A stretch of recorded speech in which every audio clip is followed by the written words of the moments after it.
Girls, tell me about a time where your quick thinking probably saved your life. Okay, so the story is kind of scary, but like a good lesson that it doesn't matter where you are, if you are a girl, you are always in danger. So I live in Orlando, and a couple years ago, me and some girlfriends went to one of the bars at Disney Springs after a party.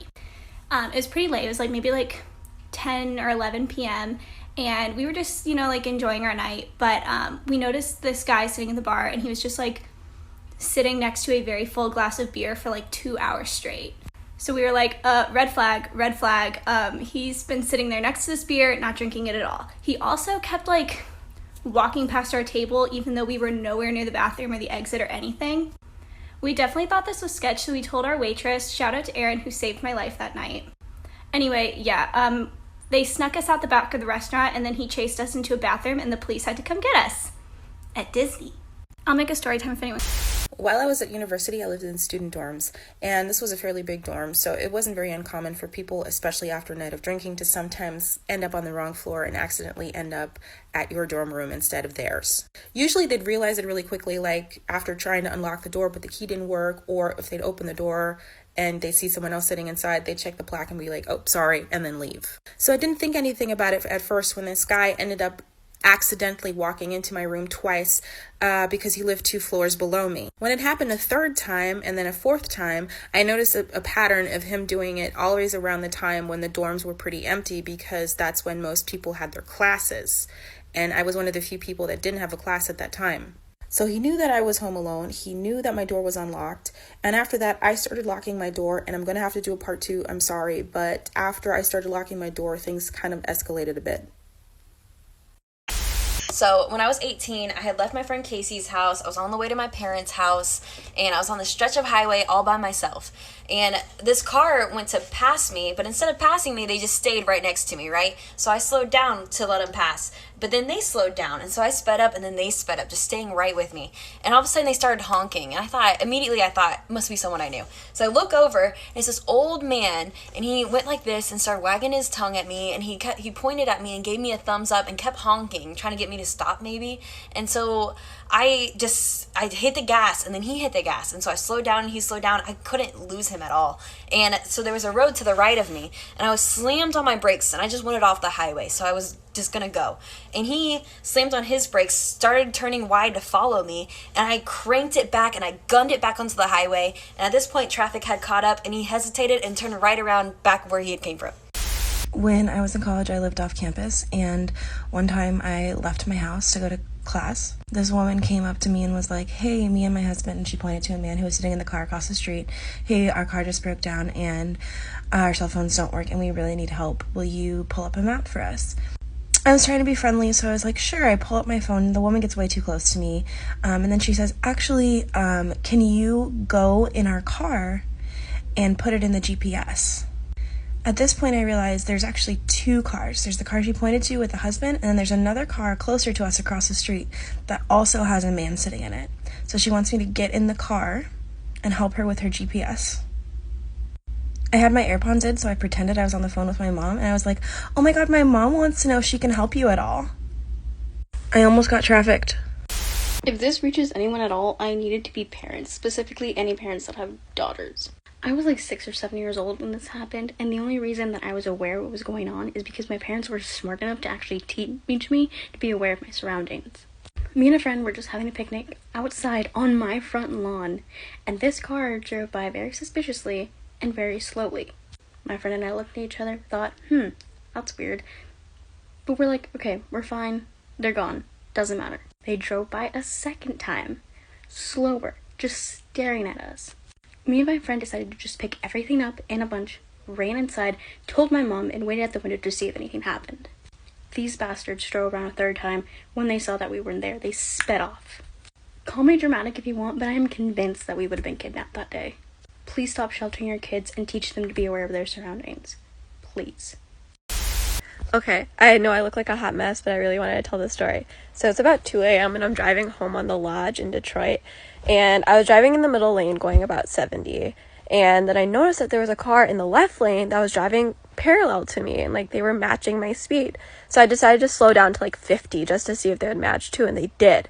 And then I decided to go like 85 just to see if they would match then too. And they were. And then I noticed that up ahead, like 200 yards, there was a car that was just dead stopped in the same lane that I was in. And the lights were on and everything like that.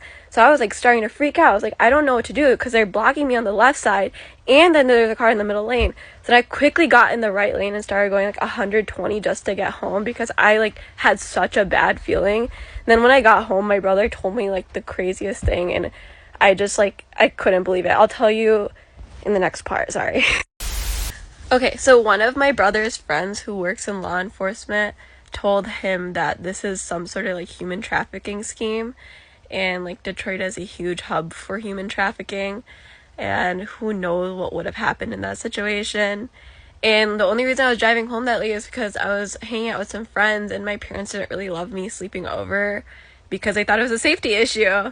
But from then on I started sleeping over at people's houses because driving home at 2 a.m. on the lodge is probably not the best idea, and I wasn't gonna stop hanging out with my friends. So just like be aware of that and just stay safe out there. I have more stories like this if you want to hear. I have tons actually. So feel free to let me know if you do. Ooh boy, this one's a doozy. In college, I went to a party with my best friend. It was in an apartment building on the second floor. This is going to be important in a minute.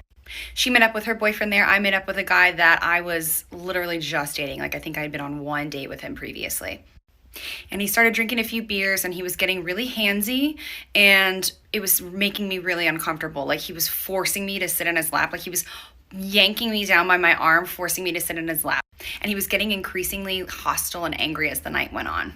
I knew he was not going to let me leave and nobody at the party was paying very much attention to how disgusting and weird he was being. So I grabbed my best friend and went out on the balcony with her. I told him that we were going to go have girl talk for a minute.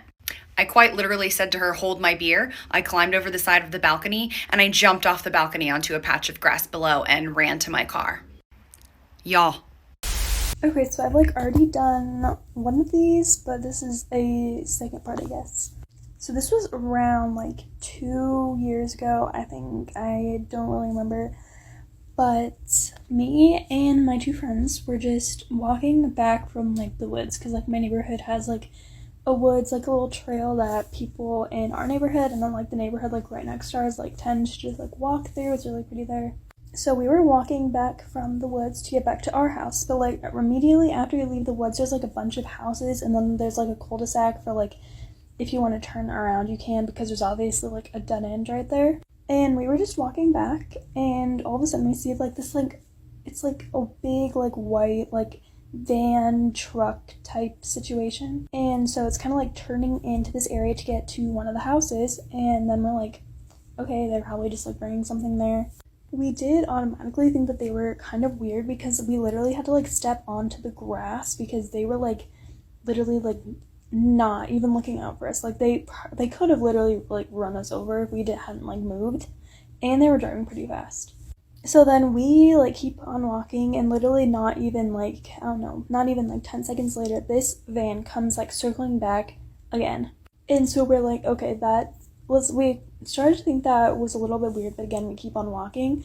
And then it literally happens again. So they come back again and they turn around and come back again.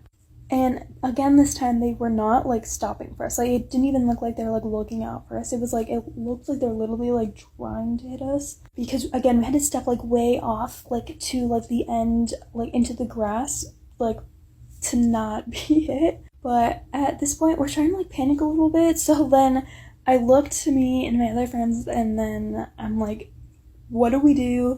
And then my friend just like yells like, run. And we just like start booking it like way back to our house. And so we're literally like screaming, kind of trying to like draw attention to ourselves. And then once like the van sees that we're doing that, they start like just like driving away. So I thought that it was really weird. I told my mom about it and my mom is like still convinced that it was just like a work, like somebody like doing work or something. But I still think that it's a little bit weird because they kept on like circling us and like I don't know, I just have like a really bad feeling about it, and like if you know, you know.